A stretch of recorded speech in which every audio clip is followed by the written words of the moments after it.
everybody. My name is Maaike. I'm a pelvic physiotherapist. I have my own practice here in Amersfoort, actually just around the corner, so it was close by for me. And I'm very honored to be standing here before you in such a field of researchers who are so important in our work field. Annelies, thank you very much, congratulations, and thank you for the invitation. And today I want to tell you about our systematic review and meta-analysis, pelvic girdle pain postpartum, risk factors of pelvic girdle pain postpartum, and pregnancy-related low back pain postpartum. But I also want to tell you about Eve, and I want you to visualize Eve. Eve is a woman who has just given birth to her first child, and Eve is now recovering from childbirth, and she had a good pregnancy. She didn't have much problems, which is nice because Eve has a little bit of a history of low back pain. She went to the physiotherapist several times before she got pregnant, and she was a little bit overweight when she got pregnant. But her pregnancy went well, and she didn't experience much pelvic girdle pain and low back pain in her pregnancy. Pelvic girdle pain and low back pain during pregnancy is quite common.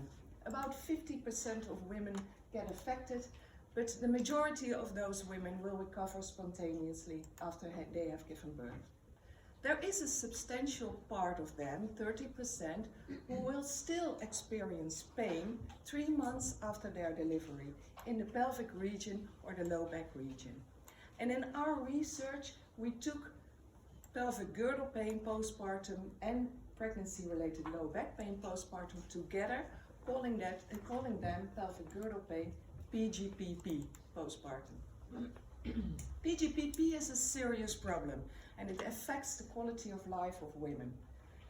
It may influence their daily tasks. They may not be able to perform their daily tasks, which might also include taking care of their baby. It may withhold them going to work. In the Netherlands, in 1 out of 50 working women who are on sick leave, the cause is pregnancy related. And that may cause considerable costs for society. These women at risk are important for company doctors to detect, because if they can find the women who are at risk, they can help them and evaluate their working conditions, thus making finding these risk factors important. A lot of literature talks about risk factors on PGPP, but risk factors on characteristics of women, pre-pregnancy risk factors, pregnancy-related risk factors, obstetric factors, and child-related factors have never been pulled into a meta-analysis, and that's what we try to accomplish with our study. In that way, we could provide better care for women, informing them about the risks, but also giving them some ergonomic advice, or together with company doctors, evaluate their working conditions. Our systematic review included only prospective cohort studies evaluating more than 2 risk factors. We excluded the RCTs, the systematic review, case control studies, and cohort studies on 1 or 2 risk factors. And you can see our PO on PGPP over here. Our search went on until 2018, and we started out with 946 studies, of which 12 we did a full text evaluation. Using the QIPs, we excluded all the studies with a high risk of bias, leaving us with 5 studies of which we did data extraction using the CHARMS data extraction form. Unfortunately, we were not able to do a multivariate analysis due to the heterogeneity on risk factors included in the different studies, and due to the heterogeneity in outcome measurements on risk factor per study. And these are the results. 5 significant risk factors could be detected on pelvic girdle pain postpartum. 2 of them are pre-pregnancy. low back pain before pregnancy, and this might also include pelvic girdle pain in a previous pregnancy. A BMI over 25 pre-pregnancy. 3 factors, risk factors were pregnancy related. PGP in pregnancy, PGP in pregnancy, pelvic girdle pain in pregnancy. A heavy workload, and to be more specific, irregular working hours, night shifts, and working in uncomfortable positions, and a depression in pregnancy. And might I add that also emotional distress, anxiety and stress are highly associated with PGP and PGPP, although not significant in our study. What recommendations did we do following these results? For further study, we recommended to make a core outcome set to define PGPP and PGP, using the same definitions, using the same questionnaires, using the same clinical tests, and using the same follow-up time of at least 9 months, since we know that women take at least 9 months to recover after childbirth. And in this way, in the future, we will be able to do this multivariate pooling. Furthermore, we recommend to do more research on child and obstetric-related factors of pelvic girdle pain postpartum, because we didn't find much study on those issues. And for care providers, the strong message is early screening. At the beginning of pregnancy, informing women about the risk, informing women about their working condition, evaluating their working condition, and thus creating self-management for women. But maybe even better, before they get pregnant, informing them on a healthy BMI. And that may be the task of midwives in the Netherlands, because a lot of women already have their first consult with a midwife when they are planning to get pregnant. For us, working together with the midwives and maybe also company doctors will be important. And what about Eve? What does Eve have to do with all these results? How do they affect Eve? What are the clinical implications of this study? Well, the clinical relevance, with these results, we created a questionnaire and a postpartum consultation. We used the results of our study together with the results of the study Monique Hagen conducted and is going to tell you about later this morning, to create an online questionnaire for women called the pelvic floor check, and in Dutch the bekkenbodem check. We took that together with all the physical problems women still might experience 6 weeks after their delivery in the field of urology, as in urine incontinence, proctology, as in fecal incontinence or flatus loss, gynecology, as in pelvic organ prolapse, or pain, as in long-term pelvic girdle pain postpartum. And as you see, we subdivided our risk factors. Low risk factors, as in selective preventions, are all the risk factors with an odds ratio under 1.5. Medium risk, and in our study that was a heavy workload and a depression in pregnancy. Medium risk factors with an odds ratio between 1.5 and 3. And in our study that was a history of low back pain and a BMI over 25. And high risk, care-related prevention with an odds ratio over 3. And that was PGP in pregnancy. Women can fill out this online questionnaire 6 weeks after their delivery onwards to 9 months after their delivery. And so did Eve. Eve filled out the questionnaire when she was 6 weeks postpartum, and Eve got a colored advice. If the advice would have been green, that meant that Eve had no physical problems and had only risk factors with an odds ratio under 1.5, and she would get advice, online advice or through brochures, how to reinforce her pelvic floor and what the normal recovery of women is after they have given birth.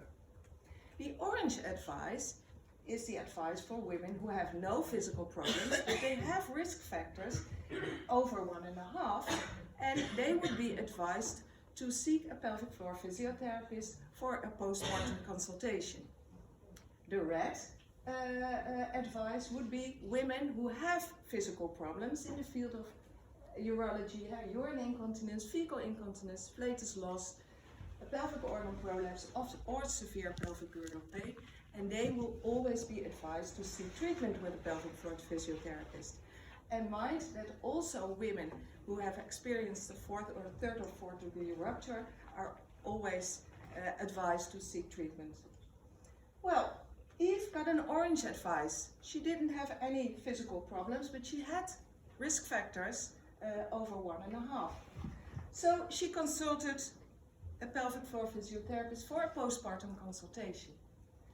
And in this postpartum consultation, which is a 1-hour consultation, the questionnaire was evaluated and questions Eve might have were answered, and was followed by a full examination of her pelvis, her lower back, her pelvic floor, and her abdominal wall. And after that examination, Eve got advice. The advice could have meant, okay, you have to seek treatment because there are some problems, but in Eve's case there were no problems, and she got advice about how to start with sports again, do some core exercises for her lower back, advice about her pelvic floor training, and advice about a healthy BMI. In this way, with this questionnaire and a postpartum consultation, we can now reach all the women in the Netherlands who have given birth, and thus giving them the proper advice, and if needed, the proper treatment to treat problems. They might have physical problems, but also to prevent problems to occur later in life. And that in that way, taking care of a special group of women like Eve, because they are the real true bodybuilders in the world. Thank you.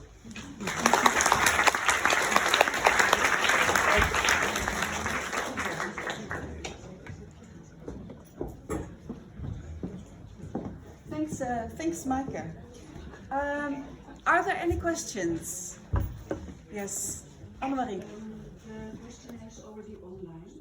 Yes. And where do we find it? You can actually find it at the NVFB site, the Dutch Association of Pelvic Floor Physical Therapists. It is in Dutch. I guess maybe the board of the NVFB is here. Yeah, maybe it's an idea to translate the questionnaire. Are there any ideas about this? Yeah, we are going to place a teaser on the website, and if it's sticking enough, we decided to translate it in languages, in different languages. I think that So we have to do it many times.